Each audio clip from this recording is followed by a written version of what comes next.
उसके बोले गए लास्ट शब्द अब उसे बहुत ही परेशान कर रहे थे।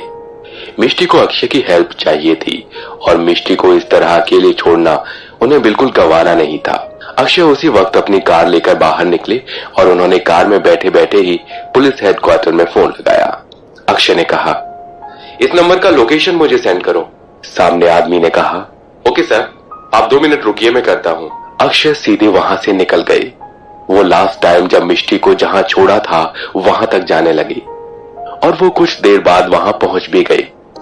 अब यहां से उन्हें जाना कहां है और मिष्टी का घर कहां होगा उन्हें नहीं पता था, पर कुछ देर बाद अक्षय को उसी पुलिस वाले का फोन आया और उसने एड्रेस बताया। ये एड्रेस ज्यादा दूर नहीं था और इसलिए अक्षय सीधे वहां से निकल गए। उन्हें मिष्टी की बहुत ही फिक्र थी। वो नहीं चाहते थे कि मिष्टी किसी मुसीबत में पड़े। वो बताई गई लोकेशन पर पहुंच गए और उन्हें सामने दिखाई दिया एक बड़ा सा घर।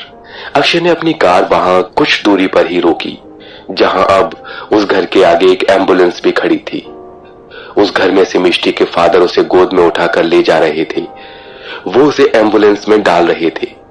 मिष्टी की आंखें इस वक्त बंद थीं और उसके मुंह से झाग निकल रहा था।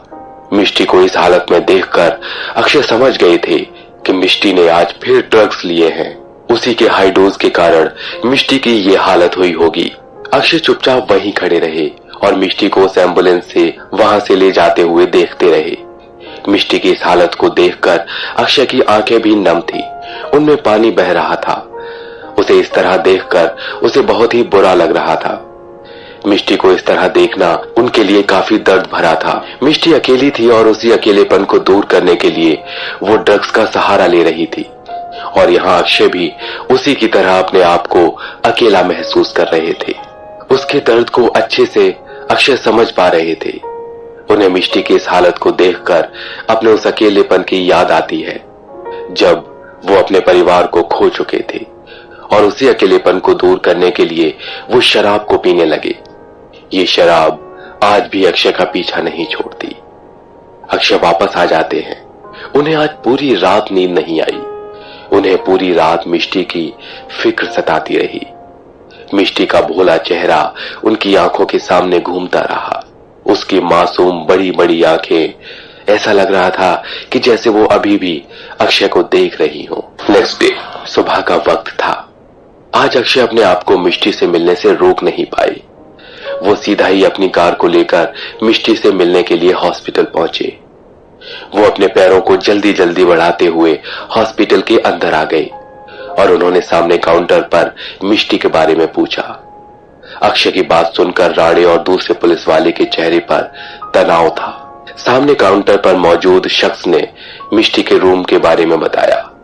अक्षय वहां से सीधा आगे बढ़े और मिष्टी के रूम में अंदर गए। मिष्टी अपने रूम में थी। वो अपने बेड पर सो रही थी। मिष्टी को देखकर अक्षय को कुछ राहत मिली। उसे देखकर उन्हें अच्छा लगा। अक्षय ने धीरे से अपने हाथ से मिष्टी के हाथों को पकड़ा और इसके हाथ को अपने हाथ में लिया। अक्षय की आंखों में आंसू थे।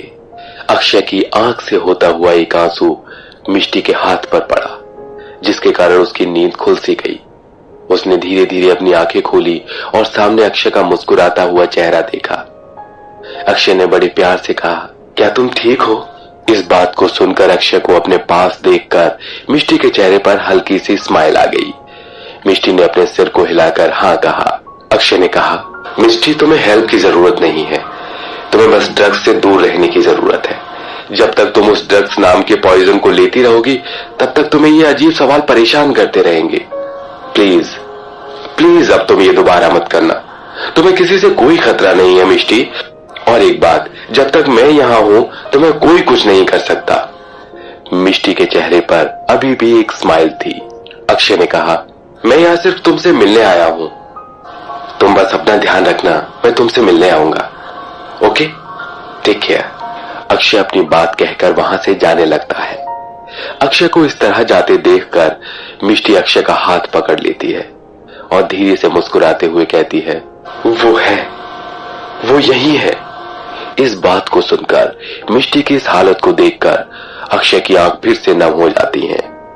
अक्षय ने बड़े ही प्यार से अपने हाथ को मिष्टी के हाथ से अलग किया और उसे दोबारा नीचे रख दिया। और उसके बाद अक्षय ने बड़े प्यार से मिष्टी के सर पर किस की।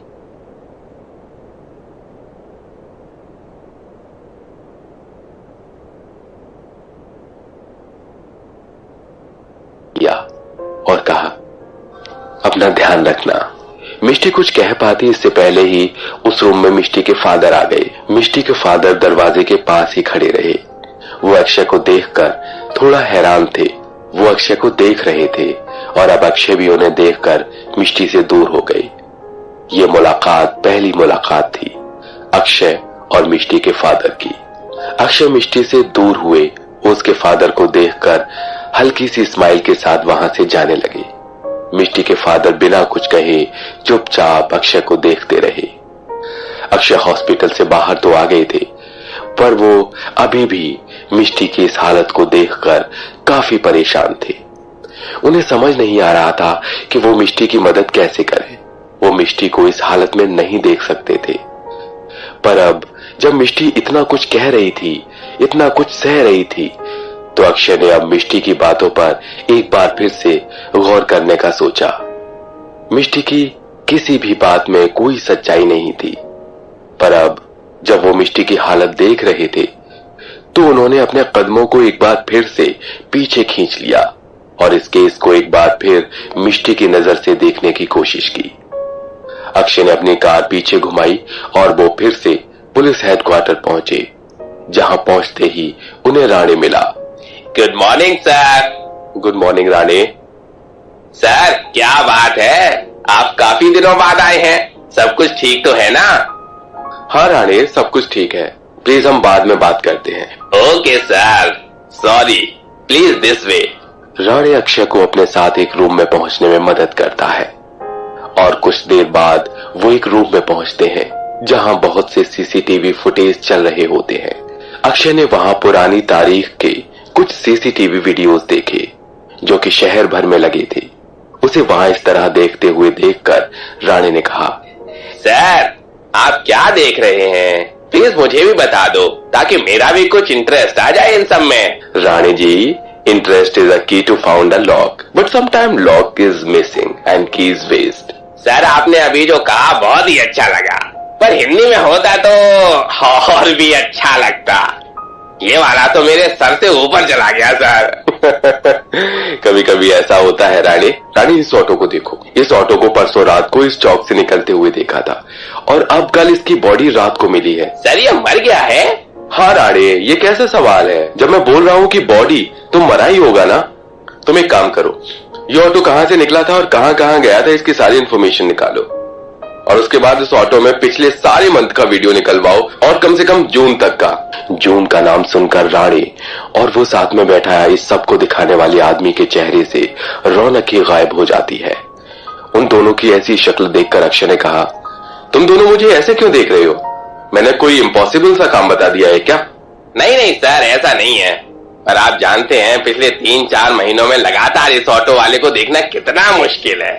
ये दिन में गया था या रात में गया था, 24 घंटे में ये ऑटो कहाँ कहाँ गया, इस तरह पता लगाना बहुत ही मुश्किल है सर। और आपने जैसे थोड़ी देर पहले कहा कि ये नामुमकिन काम दिया है, तो हाँ सर ये सॉरी, लेकिन नामुमकिन नहीं, पर नामुमकिन से कहीं कम भी नहीं है। यहाँ की रोड पर 1 मिनट में करीब 5 ऑटो इधर से उधर होते हैं और इन सब में से इसे देखना बहुत ही मुश्किल है सर। हाँ मैं जानता हूँ कि ये मुश्किल होगा, पर हमें ये करना होगा। इसके अलावा कोई दूसरा ऑप्शन नहीं है राणे। ये काम किसी भी तरह करना होगा। ओके सर, आप आराम से बैठिए, हम कुछ सोचते हैं। राणे के दिमाग में एक ख्याल आया और उसने कुछ सोचते हुए उस दूसरे पुलिस वाले से कहा, देख, इस आदमी की लास्ट फुटेज रात के 8 बजे के बाद की है। यहाँ इसने किसी कस्टमर को बिठाया है, तो इसका मतलब क्या हुआ?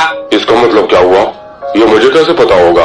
यार इसका मतलब ये हुआ ना कि ये रात को ही ड्राइव करता होगा। अक्षय ने कहा, राणी ये तुम क्या कह रहे हो? सर मेरी बात सुनिए, मुंबई कभी सोती नहीं है और इसीलिए यहाँ ऑटो वालों का सोना भी बहुत मुश्किल होता है।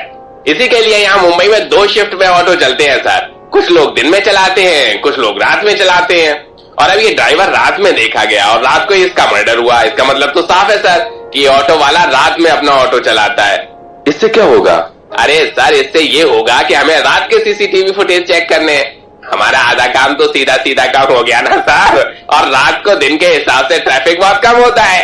हम 3-4 महीने की सीसीटीवी फुटेज आराम से चेक कर सकते हैं सर।